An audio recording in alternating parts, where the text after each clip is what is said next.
Trump సుంకాల ప్రభావము GDP పైన ఉండదు అని కంక్లూజన్ రాలేము.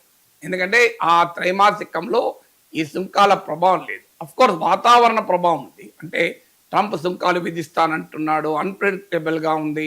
చాలా గందరగోళంగా ఉన్నమాట నిజం. ఆ గందరగోళమే తప్ప యాక్చువల్‌గా గ్రౌండ్ పైన శాంక్షన్స్ మొదలు కాలే అప్పటికి. తర్వాత ఇప్పటికి కూడా మొదలు కాదు. ఈవెన్ సెకండ్ క్వార్టర్‌లో కూడా ట్రంప్ శాంక్షన్స్ ఇంపాక్ట్ మనకు కనపడదు. సెకండ్ క్వార్టర్ అంటే జూలై, ఆగస్ట్, సెప్టెంబర్ మాసం.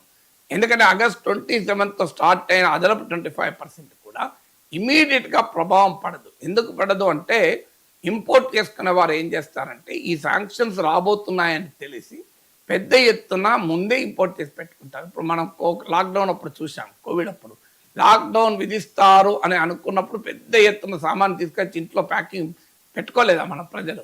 సో అందువల్ల ప్రజల స్వభావమైనా దేశాల స్వభావం ఒకే రకంగా ఉంటుంది, కంపెనీల స్వభావమైనా. అందువల్ల అమెరికాలో ఇంపోర్టర్స్ ఆల్రెడీ ఇండియా నుంచి పెద్ద ఎత్తున, ఇండియా నుంచి కావచ్చు ఇతర దేశాల నుంచి, ఏ దేశాలపైన అయితే ట్రంప్ సుంకాలు ప్రభావం ఉండబోతుందో ఆ దేశాల నుంచి ముందుగానే ఇంపోర్ట్ చేసుకొని పెట్టుకున్నారు. ఇప్పుడు ఉదాహరణకు యాపిల్ వాడే కొన్ని వేల ఐఫోన్లు షిప్మెంట్ చేసేస్తున్నాడు. ఎందుకంటే ఇలా అమెరికాలో అమ్ముతున్నటువంటి మొబైల్ ఫోన్లో అత్యధికం మేడ్ ఇన్ ఇండియా. సో అలాగే అందులో మెజారిటీ ఐఫోన్లే. అందువల్ల